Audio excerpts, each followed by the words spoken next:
Howdy everybody, welcome back into the video. Again, we're just continuing on reviewing the Halo's TV show Season 2. So this is Episode 4 called Reach, and this is where the fall of Reach has begun. Now, generally while this episode was arguably, I'd say, the best one so far, there are some caveats as we have come to learn with this show. So let's get started then, shall we? So first off, we see this image of Chief and Perez as they're touring through the city of Reach as everything is falling apart. So as everyone finally realizes, oh no, the Covenant have actually truly invaded Reach. They're here, which is kind of funny. So there you go. And Perez is trying to look for her family, but it's been pretty obvious that her family was completely wiped out by the Covenant, as there was a bunch of buildings that are encased with families and everything that were completely just utterly decimated by the Covenant, as everything is just falling apart, like absolutely decimated. Like it's chaotic, and it only gets worse for the UNSC from here. So let's keep going then, shall we? So in this next image we have not Soren, but what's her name? I can't think of her name for a minute. Like, for some reason, I can't remember some of these faces, but anyway, member of Silver Team. As you have probably have noticed throughout the episode, none of these Silver Team actually have their armor, and which is a very good reason for that. It's because of it's such an Ackerson thing to do to sabotage the Spartan 2s, because as we know, he's the leader, he's the man behind the Spartan 3 program, which kind of proves the point and seems like we're going to be getting, because as we've seen in like trailers, it seemingly it's going to be whole the Spartan 3 program is going to kick off was, obviously Reach, because that was a big focal point. Hence, I mean, come on, Noble Team were all Spartan 3s, and he'll reach the game, like, come on. But you gotta get the whole idea. So yep, so no Spartans actually were in their armor because Ackerson took them all. But here's my problem. Here's my first problem with this episode.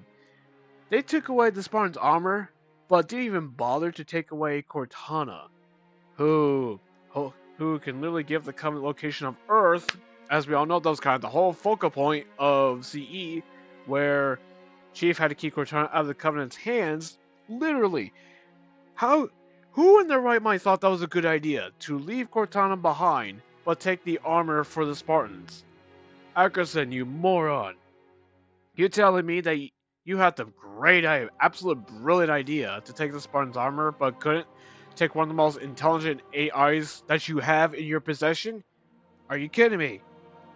And Cortana ends up getting captured by the Covenant. So, oh my god, that one, that was just the first one, by the way. That was the first one. But let's keep going. Next up, we have Dr. Halsey after the chaos of a battle that ended up in Captain Keyes seemingly sacrificing himself so a ship full of civilians could leave and Perez would commandeer the ship, even though she just did not want to. She was abundantly clear that she did not want to, but Keyes essentially gave her no option to. So I guess they seemingly killed Keyes off. Now there is a possible slim chance that he could have survived because no body was shown, unlike the other character whose death, which is very shocking that we'll get to in a minute. But so yeah, they possibly have killed off. It's unconfirmed so far, unless I'm missing something here. But possibly Keyes has been killed off, which is kind of shocking though. I did not expect that one, considering that he was pivotal to the events of CE, assuming that we get a Season 3, which would obviously focus on the events of Halo 1. But I guess let's keep going then, shall we? Now, for a character that some people may have noticed on, social media, whatever, that was brought to my attention, as it turns out, there's a special elite that's been seen around a couple times without the season so far, and that is turns out we actually have a arbiter as it turns out. I can't remember the exact name. I know the name of it, but it's like so tricky for me to figure out. Let's see if I can find it here. Give me a minute because I gotta search for it. Yeah, Var Jetanai is his name. His character is based on what I've seen and others have pointed out. He seems to be an amalgamation of the Vanami and Ripa Mormi, the arbiters of the main canon from both Let's Start in Halo 2 and Halo Wars. Where with Reaper, he's tall and merciless towards enemies and subordinates, but honestly, actually seemingly is like very, very honest. I guess he with honor, much like Cell does, as you will see in a minute. And here's a picture of him. So if you've seen this lead around, yeah, that's our arbiter for the show. Now, what's funny is that way back in season one, I theorized that we were gonna have an arbiter in this show, and it turns out I was right.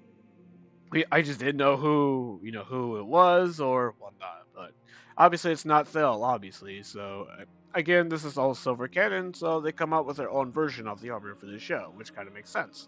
Now, for what he did in this episode, which is kind of pivotal, the Arbiter arrives taking the Chief on a one-on-one fight amidst the chaos, and he sliced the Chief's assault rifle and pass. And Chief picks up an energy sword, but he hit from a plasma pistol, which pissed off Var. And what does Var do? He sliced the elite's head off for denying him a fair and honorable fight, much like Arbiter in the main canon would want.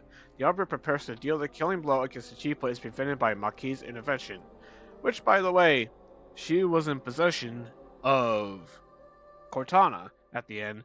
But before Maquis intervened, Gar actually killed off a member of Silver Team, which is Vanug 034. So, which is, oh man, like I did not expect that one coming. Who honestly, anybody in the comment section, who honestly thought that a member of Silver Team would be killed off? But then again, a couple of Chief's friends, I believe, from the Spartan 2 program were actually killed off during the fall of Reach. So I guess they're going with that, killing a member of Silver Team. And she was really, really heartbroken by that one of his team members got killed off because he was killed off from a needle by the Arbiter. So the Arbiter took out a member of Silver Team and is now dead. So now, and by the way, where the hell is Kai at? I was literally thinking that by the end of the episode. Where the fuck is Kai at? Where was she throughout this whole attack? Where was she? Because only 3 of the 4 were there for the whole episode. Not to mention, like I said before, none of the Silver Team that were in this episode had any of their armor now. I guess we know why, considering that Ackerson took all of it, but didn't have the great idea of taking Cortana as well. One of the most important smart AI, like I mentioned before. And thus allowed the Covenant to capture Cortana. So I'm guessing the second half of the season maybe is like where the UNSC would have to get Cortana back. So it's a very interesting choice to see that it kind of makes sense because they were caught off guard by the Covenant's invasion. But I guess it makes more sense now why they didn't have their armor at all, like we've seen in like trailers and this attack. And there you go. It's because they don't have access to it. And before Keys died in a conversation, Chief, he was like, "You're right. You were freaking right." I apologized. He was saying that you don't have to brag, and she was like, "I'm not like that." So I know there's like one moment where with Perez and Chief, where it seemed like she was being cocky and arrogant about his luck per se. That's like definitely different from the Chief that we're used to. But I mean, he has been pretty lucky about things, but unfortunately, this is one of those cases where he's not. But I'm kind of surprised. It's kind of shocking though that Maquis wouldn't let Arbiter kill Chief. But then again, it kind of makes sense though, because I think she suggests that yeah, you will have your chance, because simply they need to get the hell out of there. Now that they have Cortana in their possession, so it's going to be very interesting to see what happens next. I mean, we're halfway done. So as for this episode, I would give it a 8 out of 10. Like it's really good. This one was really good, so if you haven't seen it, I would go check it out.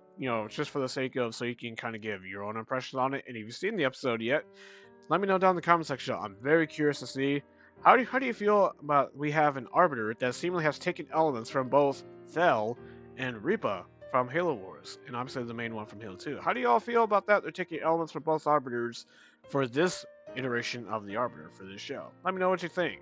I'm very curious to see what y'all thoughts and what do you guys think is going to happen for the end of the season as we keep going. Episode 5 next week, so then obviously expect a video on that and the rest of the episodes. But so far, season 2 is definitely pretty good, I would say so far. I mean, it could really completely go to crap. It still has its flaws, obviously, like the 3 that I noted before in this video with this particular episode, but not bad. Not bad, guys. Not bad. I really like this one. But Well, that's all I gotta say on this week's episode. What do you guys think? Comment down in the comment section below. And if you like this video, hit the like button and consider hitting that sub button as you so you not miss any more coverage on this show. And I'll see you on the next one. Till then, have a good one.